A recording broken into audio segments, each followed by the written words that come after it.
आप सभी को नमस्कार। प्रेम एक अंतहीन भाव है जिसे शब्दों की सीमाओं में परिभाषित नहीं किया जा सकता। ईश्वर ने स्त्री और पुरुष दो अलग प्राणी बनाए हैं, सो दोनों के प्रेम करने और प्रेम जताने का तरीका भी अलग है। जब स्त्री के प्रेम भाव की बात करें तो उसने प्रेम को सर्वोच्च स्थान देकर हर संबंध में प्रेम खोला है। आजकल कुछ एक अपवाद भी हैं, पर अपवाद तो संसार का नियम है जिससे अच्छे और बुरे का अंतर समझ आता है। तो स्त्री के इसी प्रेम भाव को शब्द रूप देने का प्रयास किया है। आशा करती हूँ सार्थक हो। कविता की ओर बढ़ते हैं जिसका शीर्षक है स्त्री का प्रेम, और इसकी पंक्तियां इस प्रकार है। धन्यवाद। भावना है समर्पण की, भावना है समर्पण की, सब कुछ केवल अर्पण की। भावना है समर्पण की, सब कुछ केवल अर्पण की।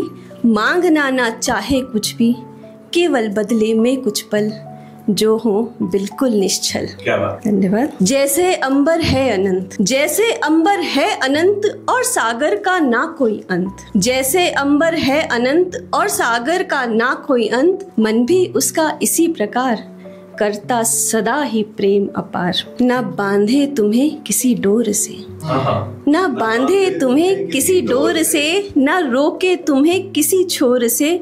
उन्मुक्त गगन के पंछी की तरह सुख पाती तुम्हें सुखी देखकर। धन्यवाद। समय के गर्भ में जो भी हो, समय के गर्भ में जो भी हो, कभी किसी ने देखा नहीं। सत्य ये जानकर भी मुख प्रेम से कभी मोड़ा नहीं।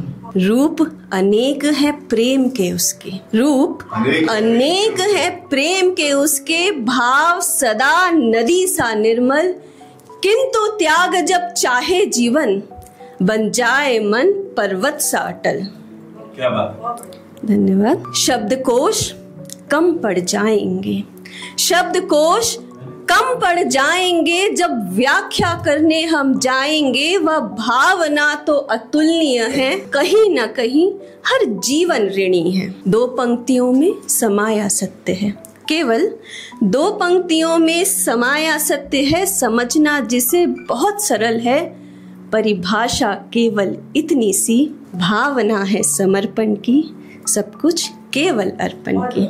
धन्यवाद। मेरी अगली कविता है जिसका शीर्षक है शून्य। शून्य जी। शून्य अर्थात कुछ नहीं। शून्य अर्थात निर्वाण का वह भाव जब सब कुछ परम शक्ति में विलीन हो जाता है और कुछ भी शेष नहीं रहता, किंतु वह एक रिक्तता नहीं, एक पूर्णता का भाव जागृत करता है। कुछ उल्लेखों में शिव शब्द का अर्थ है वह जो कुछ नहीं है, अर्थात शून्य। तो कविता की ओर बढ़ते हैं और शून्य के इस गूढ़ भाव को समझने का प्रयास करते हैं, जिसकी पंक्तियां इस प्रकार हैं। आरंभ शून्य है, आरंभ शून्य है, अंत शून्य है। आरंभ शून्य है, अंत शून्य है, यह स्थापित ब्रह्मांड शून्य है। ऊर्जा का उद्गम शून्य है, ऊर्जा का उद्गम शून्य है। जहाँ अंत हो वहाँ शून्य है। न्यूनता का प्रारंभ शून्य है और अति का अंत शून्य है। सरलता का प्रतीक शून्य है, सरलता का प्रतीक शून्य है। विनम्रता का प्रमाण शून्य है। एकता का तत्व शून्य है।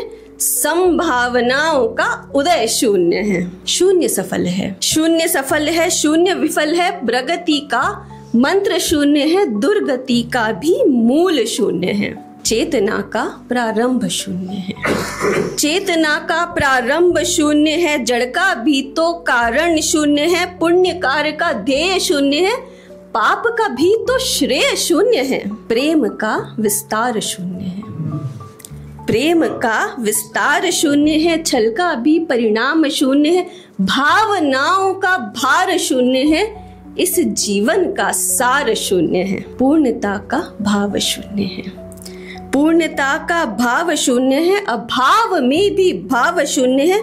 समन्वय में सम्मिलित शून्य है। पृथकता में स्थापित शून्य है। जब सबको साथ लेकर चलने का भाव होता है तो स्वार्थ से परे हटकर कार्य होता है, समन्वय में होता है, जिसे हम टीम वर्क भी कहते हैं। किंतु जब स्वार्थ सर्वोपरि हो तो सामाजिक भाव शून्य हो जाता है। इसलिए ही समन्वय में सम्मिलित शून्य है, पृथकता में स्थापित शून्य है। शून्य सगुण है, शून्य सगुण है, शून्य निर्गुण है। जो शक्ति का आभास शून्य है, मोक्ष का भी फल रूप शून्य है। शेष और विशेष शून्य है, शेष और विशेष शून्य है, ज्ञान और विज्ञान शून्य है, जड़ चेतन का भाव शून्य है, कारण और निवारण शून्य है। शून्य की आस, शून्य की आस, शून्य की प्यास, आत्मा का विलय शून्य है, एक अनंत सत्य शून्य है। शून्य से जन्मे, शून्य से जन्मे, शून्य में लीन, महाकाल का रूप शून्य है,